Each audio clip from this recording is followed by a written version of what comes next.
out today. My name is L.G. Bridges, but you know me as Gray. And I'm the author of The Keepers. And I want to thank the Harris Art Center for providing the venue. Please check out the Spring Basket fundraiser downstairs. It's a silent auction bid, and I believe they're going to announce the winners on the 27th. They have everything from art to literature to gardening. So if you have not signed up for the silent auction bid, take a look at that. It is open downstairs. Tons of fun. Okay, name a number for the door prize. And this is what the door prizes are. Longhorn Steakhouse has contributed 2 $25 gift certificates. I have 4 passes to the Children's Museum of Art in Atlanta. The Velo Vineyard donated $25 off your next event over there at the Vineyard. And the Harris Art Center donated 2 passes for the next community chorus or little theater production. Okay. Now in the story, if you've read, how many of you read the story already? Okay, a lot of you. So in the story, Shaylee wears a charm bracelet, and and she doesn't realize in the human world that it's magic. And once she gets over to the magic world, she realizes that those charms are real. So Haney's has actually put together a charm bracelet, and I've got it on display over here. So if you already own a charm bracelet, you can buy the charms one at a time and add them to your bracelet. If you do not have a charm bracelet, they sell the bracelets as well. They're sterling silver and coated with what, Susan? They're rhodium finished so that they won't tarnish. So they don't tarnish. So I've got a sample of the charm bracelet over here and a list of the charms, and you can take those with you. Now, on the buffet table, Longhorn also gave me free appetizer coupons. So if you have not yet picked up a free appetizer coupon from the fabulous Longhorn, scurry over there and get one. And some of the food is also from Calhoun Coffee Company, and they also gave me little coupons. I think they're like $1 off. And if you have not yet been to Calhoun Coffee Company, there's an article on them in this month's Calhoun magazine. They're right across the street. They've got local artists on the wall. It's super cute. So has everybody got their name in? I need a kid. Veronica, you're a kid. Do me a favor, bring that hat up here. And let's give away some door prizes. Ooh. Okay, you're gonna wanna close your eyes. You're eating, aren't you? Stick your hand in there. Kind of feel around and pull one out. Okay. Let's see. Oh, you pulled out your own. I think there's some shenanigans going on here. Veronica, will you pick up those 2 that I dropped? And I'm gonna give you one of these. Go give that to Mommy and then come right back. Those magic charms. That's it. She has one of the magic charms. Okay, let's mix these up a little bit. Okay, I'm not gonna even make you close your eyes. Just pick one out. Which one do you want? One on top, one on the bottom, one in the middle? Open it up. Oh, James Ramirez. These wings are really not as handy as they look. James, hold on. Come here and hold this for me.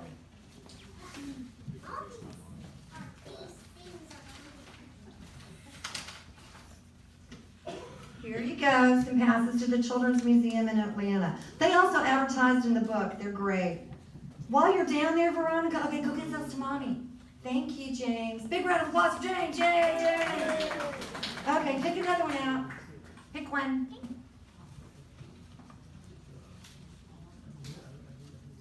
Who is that? Bill Cox. Bill, do you want 2 free passes to the Harris Art Center? Yay, Bill. 2 free passes to Art Center, Longhorn, or Velo Vineyard? Thank you, Art Center. We all knew Bill was a winner. Okay, dig around in there. Pick another one. Here you go. Ready?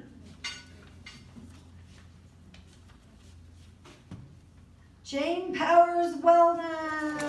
Yay! Jane, do you want a gift certificate it to Longhorn or $25 off the Villa Vineyard? Which way? You're welcome, thank you. Okay, one more. One more. I see a future in this for you. Susan Willerson, yay! Okay, I'm gonna give this back to you, Veronica, and you can go throw that away. Well, not the hat, just the stuff. Villa Vineyard, I love your outfit. Oh, thank you. I want to thank again everybody who came and everybody who's already bought the book. And I want to thank my husband, Don, because Don listened to all my first drafts and they weren't always very good. I want to thank my peer review group, Jody, Jim, and Kathleen. I honestly do not know how anybody writes a book without a review group. My coworkers at Longhorn, who listened to my very first ideas and made suggestions, Jane Weldon and Calvin Smith, who were final editors of my manuscripts. So yeah, if you see a typo, it's not my fault, it's their fault.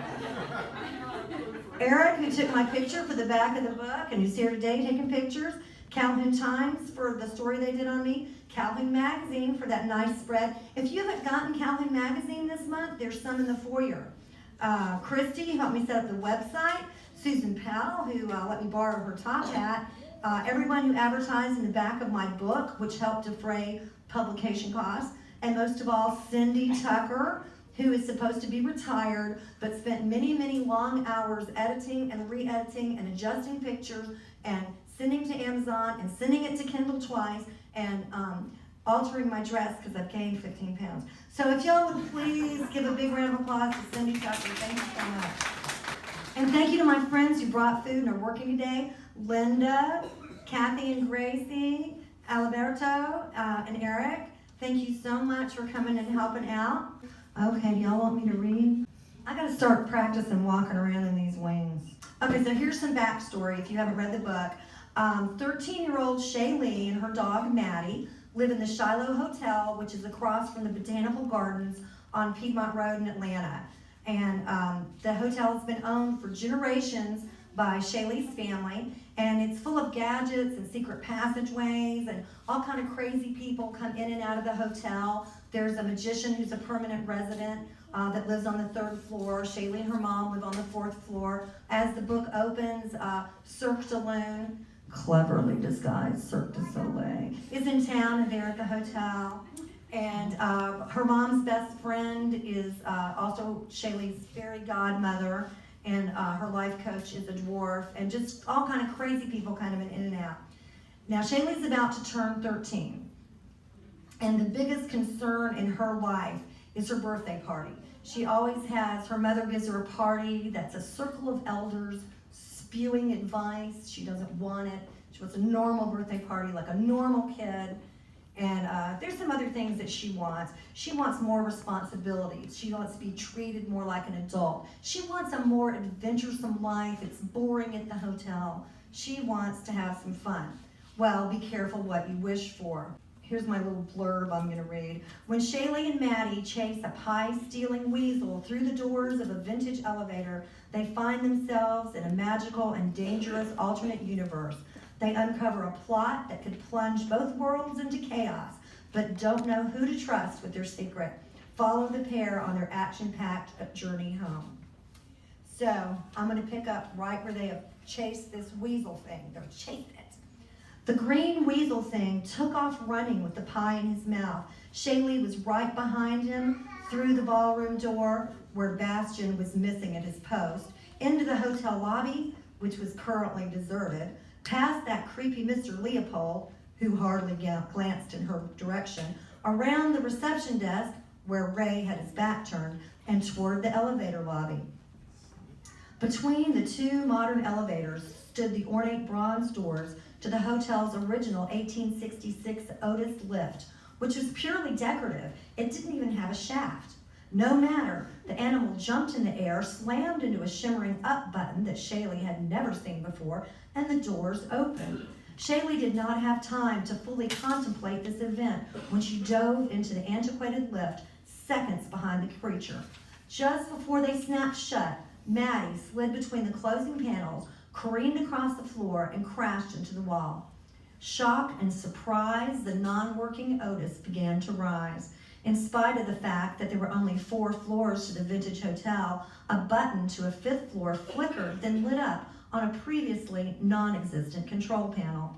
With Maddie right behind her, barking like crazy, Shaylee chased the weasel around and around the compartment. When the arrow above the door clicked to 5 and the elevator lurched, Shaylee caught the dessert thief and shouted, "Gotcha!" Before the car could come to a complete stop, the slippery beast wiggled out of Shaylee's arms, jumped through the scrollwork bars, and lost his pastry in the process. The pie cracked in half. Dark goo oozed onto the floor as a horrible stench filled the air, and a rat-sized spider scurried out. The weasel looked completely surprised. The door slid open, and out of pure reflex, Shaylee jumped into the hallway, smashing the spider flat. Maddie nearly caught her tail in the door as they closed. The weasel shot down the hall at lightning speed. The framework surrounding the ancient elevator glittered in 1,000 hues. Some of the glitter dusted Shaylee's hair and clothing. Some floated through the air like a dandelion blown in the wind. There was no down button to push. There was no emergency exit stairwell to take. Shaylee took in her surroundings. She could hear no hotel or city noises.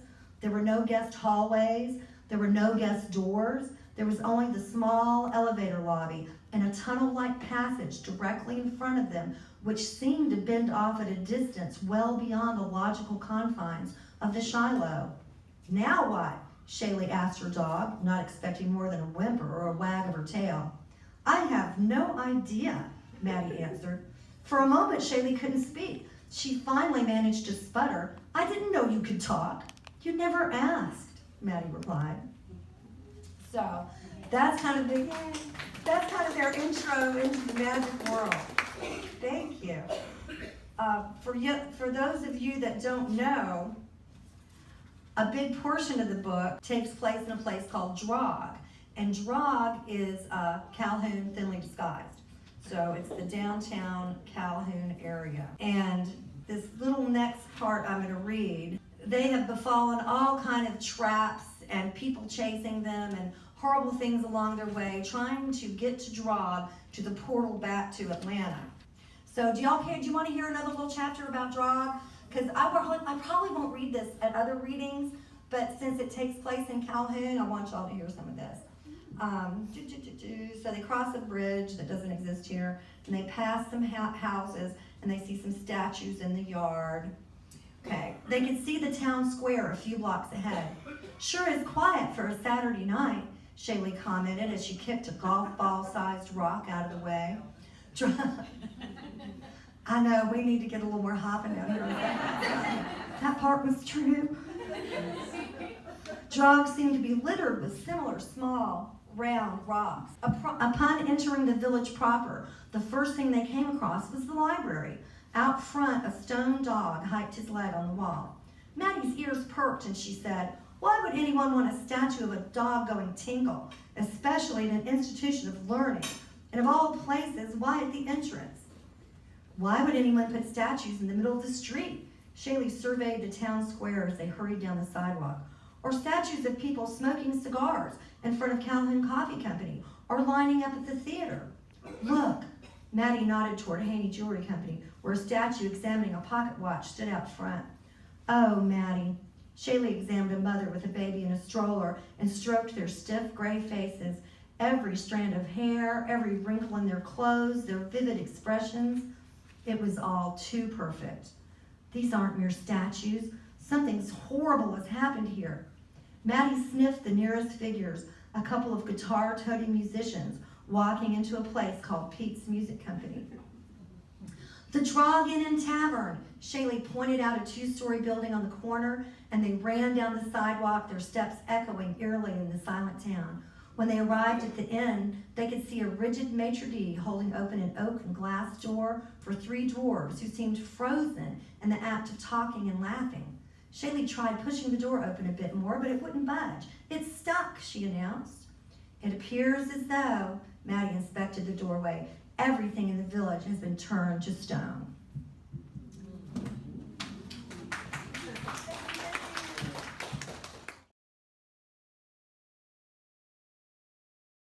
Okay, it's question and answer time, and I have a question for you. I need a pen to take notes. Stupid wings. I need smaller wings. You all have wing envy, don't you? Okay, questions for you guys. If you had a superpower or a magical ability, what would you like it to be? I'm picking your brains for my next book. So what would be a fun superpower? James, if you had a superpower, what would it be?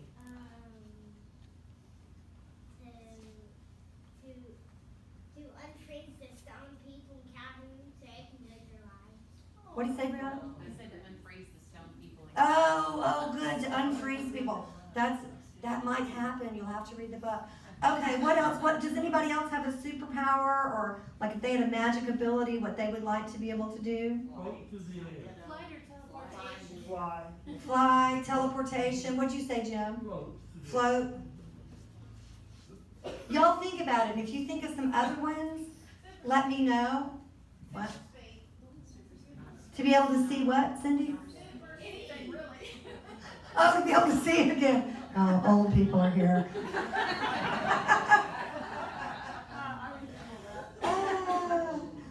I'm going to put see-through walls. That might be good. Super speed. Super speed. Make people tell the truth. Ooh, who said that? I didn't see you come in. Oh yeah, and the charm for that could be a tongue. How fun would that be? I want shape shifting. Who said that? Oh, shape-shifting. That's not What would the charm be, a werewolf? That's a good question. I don't know, I have to think about that. Okay, that's cool. I'll have to look her up. Anybody else have one? Let me know if you think of one later and I'm going to write it down. Okay, also, does anybody have a suggestion for a magic creature or a mythological being for the next book? Maybe one you didn't see in this book, or if you even haven't read the book yet, do you have a favorite magic creature or mythological being? The Sphinx. Sphinx. Oh, I didn't even thought of that one. The Sphinx. Anybody else? Okay, think about it. And if anybody comes up with a mythological, I'm going to put pixies in the next book, just because I want to be able to put pixie sticks on my book signing table, so I can say they made them. Bob needs some. What? Bob needs some love. Bob? Yeah, you Bob needs love. Is that what you said? Yeah, Bob needs some love. Yeah. Oh, Bob has barbecue. Bob made the barbecue for today. No, my Bob. Oh, you're Bob. Oh, Bob the fluffy rabbit. Cindy owns about 20 rabbits, and as far as I'm concerned, they're all named Bob. They all look alike. And she's made sweaters out of them. That's the kind of person Cindy is. Oh, you don't have to kill them? I'm sorry, my bad. I thought you were evil all this time. Okay, does anybody have a question for me or a question about the book? What made you think about this book? And this What made me think about this book? Over 10 years ago, I was in Ireland, and every morning before the people I was traveling with got up, I would get out and I would go jogging. And as I was out jogging, I came across this lady that was up walking her little Scottish Terrier. And I couldn't figure out if she was a bag lady, or she was like your crazy art teacher, or just a very eccentric artistic type person. And she's walking her little dog and kind of talking to her little dog. And I immediately had to sit down on a park bench and whip some paper and pencil out of my backpack and make some notes. And I made some more notes while I was in Ireland. I made some notes on the plane home. And then I just forgot about this little dog story. And then a couple years later, I had an idea about a little girl who was magic and didn't know she was magic. And I knew she was 12, about to be 13. And I knew her mom was kind of nutty. And I had characters and some places, but I didn't have a story at all. And I just kept kind of pushing it to the back and working on other things. And one day they just kind of collided in kind of a eureka moment, like, oh, I can put the magic dog and the magic little girl together and make a story. And I really didn't have a plot in line. I had no, for every book you're supposed to have a conflict and then a conflict resolution. I didn't have any of that. I just had a story. So I just kind of got her moving. I would get them moving down the road, and they pretty much told me the story. And when I was working at the restaurant, the girls and we get off work and they'd say, hey, we're going next door for a glass of wine and half off appetizers. And I'd say, oh no, I can't go. I've left Maddie and Shaylee in the Magic Forest, and I gotta go home and see what they're doing, because I left them there. So that's just, Shaylee and Maddie told me the story. And that's where it came from. Does anybody else have a question? Got your next title? Do I have my next title? Yeah. Oh, in the next book, so this is a trilogy. The Keepers is a trilogy. And in the second one, Shaylee and Maddie are going to New Orleans. And it's tentatively titled Fleur de Lis. And I don't know really what happens there. I have to see what they're doing. I have to get them there and open the computer, and then I'll see what they're doing. I have no idea yet what they're doing there. But her dad is missing in action in the book. And she won't find her dad. I'll tell you this, she won't find her dad until the third book. So, does anybody else have a question? Any location for the third book? I have no idea. Do you have some, you've traveled the whole world, Jim. Where should I take them? I'm gonna stay in Calhoun. You're gonna- I always come home. You always come home to Calhoun. Calhoun's Back great. to Ireland where it all started. Yeah, I could take them to Ireland. That would be fun. That might be fun. Any other questions? Susan? What is your, I guess most conducive, creative environment for writing? Like, what do you surround yourself with? I tend to write I tend to write when everybody else is asleep, and I've been writing like forever, like I've been seriously writing, stuff in drawers since college. And I tend to just write late at night after everybody's gone to bed and everything's quiet. And I know, like, Stephen King listens to music the whole time. I turn the TV on and I turn the volume off, and I turn it to like Home and Garden channel. So I can look up and go, that's a nice room, and then I can look back and keep typing. And it's just when nobody else is awake and I just drink coffee and work in the quiet. This is echo. Yeah. Anybody else? Okay, well, I tell you what, we've got lots of goodies. If you haven't had some barbecue yet, get some barbecue. We have deviled eggs. Linda made all these delicious desserts. Also, I've got prints from the book for sale, and they're only $12. The framed ones aren't for sale, they're unframed. And then I've got an abstract watercolor for sale, and that's $100. And so I'll be sitting up here if anybody wants more books or hasn't gotten one yet. And thank y'all again so much for coming. Oh, and let me give you my website. So you can Facebook me. I have a Facebook author page. It's LG Bridges. That's my author page. And then my website is real easy. It's www.lgbridges.com. And I would encourage all of y'all to do a book review, not just for me, but for any author, because when you do a book review on Amazon or Goodreads, it moves you up their algorithm. And if you get 50 reviews on Amazon, they'll put you in their newsletter, and they'll also suggest you. You know how if you buy a book or you buy anything, it'll say people that bought this item also bought this item. They'll put you in the also boughts. So, and reviews don't have to be long. They can be, I liked this book, buy it. Love me. So, I think that's it. So y'all enjoy the refreshments and take a look at the art, and thank you so much for coming. Oh, Wylene, do you have a question? Yeah. I'm gonna say Wylene. Yeah. It's my southern accent. I don't know if you remember the stray cat that you had at the fort. Yeah. It was by Piggly Wiggly. Yeah. The calico that was blind in one eye. Right. I adopted it and took it home. Oh, how's she doing? And it's a boy. Yeah. But I named him Fort Oh no, that's so because funny. that's where I got him. So maybe that could be one of your mythical creatures. Oh, that's a good blind idea. cat named Fort. Now, the fort, for those of you that don't know, me and Diana and Michael Forster used to own the Fork in the Road Diner. And we were at the Fork down here on 41 and 225, and then we moved over to Red Bud Road, and it was not a good move for us. But in the story, when Maddie and Shaylee first get in the magic world, and they come out of the magic forest, and the path forks. You can either go to the right or to the left, and there's confusing signs that aren't giving good directions, but sitting right there in the middle is a little food truck, and it's called Fork in the Road Diner. So nobody but Calhounians will get that joke, but I love that. So, okay, well, thank you so much for coming. I appreciate y'all.